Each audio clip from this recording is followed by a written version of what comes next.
Hello दोस्तों, नमस्कार। मैं वीएस गुर्जर। आज हम आपके लिए लाए हैं बहुत ही इंटरेस्टिंग केस।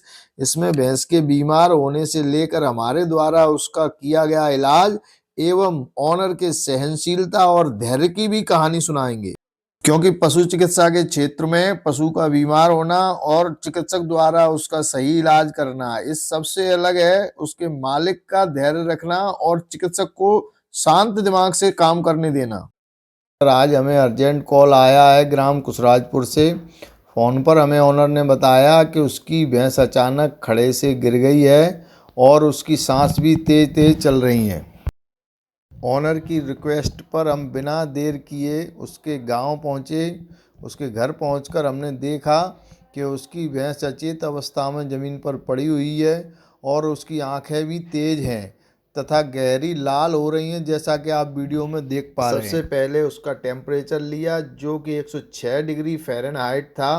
भैंस की स्थिति को काफ़ी गंभीर देखते हुए हमने उसको सबसे पहले बुखार उतारने के लिए एनाल्जेसिक इंजेक्शन मेलोक्सिकैम पैरासीटामोल, जिसका मार्केट नेम जोविड एमपी के रूप में आईएम रूट से 30 ml दिया।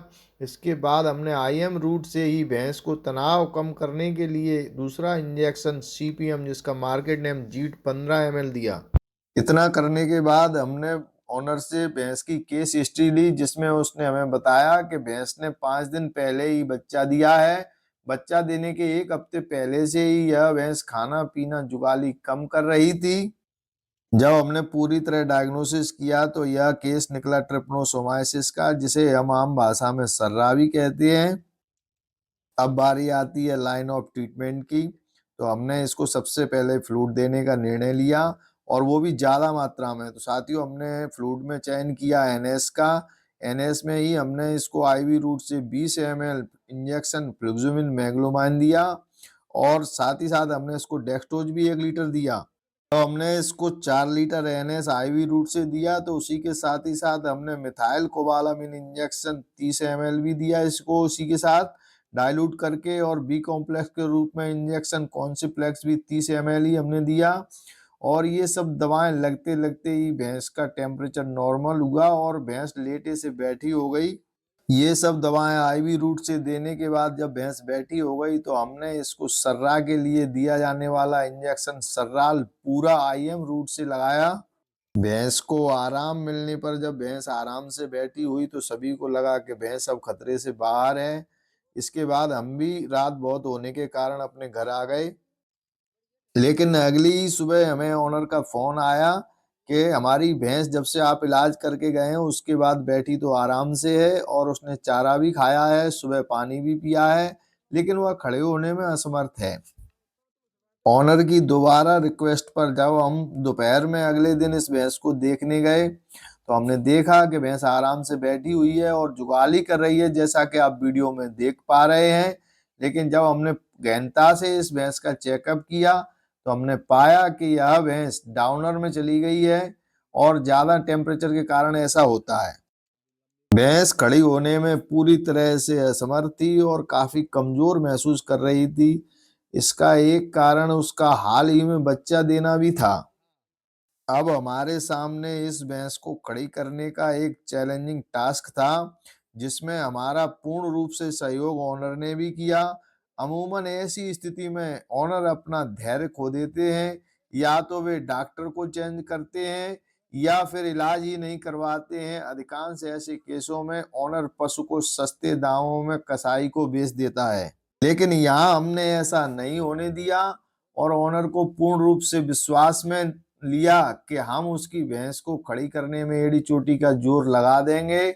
अब बारी है एक बार फिर से लाइन ऑफ ट्रीटमेंट की। इसको पर डे 2 लीटर डेक्सट्रोज और उसी के साथ आईवी रूट से 50 ml phosphorus, 30 ml methyl cobalamin और बी कॉम्प्लेक्स के रूप में कॉन्सिप्लेक्स इंजेक्शन 20 ml आईवी रूट से 3 दिन तक दिया।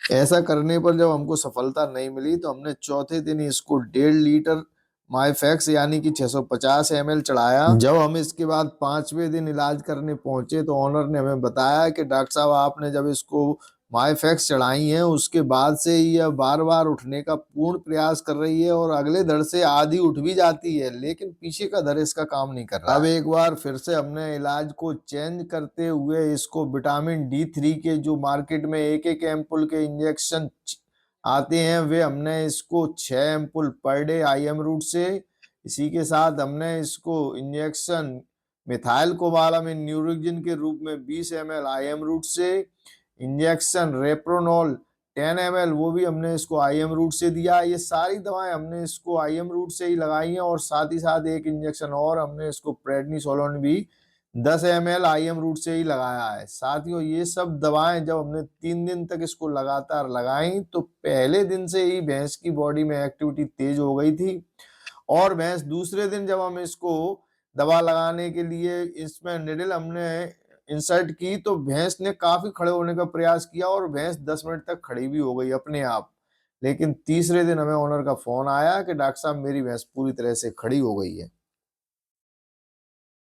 आइए हम सुनवाते हैं आपको ओनर के द्वारा कि इस भैंस को हमने किस प्रकार से पहले दिन से इलाज किया और ये ठीक हुई तब तक की पूरी कहानी ओनर की जुबान।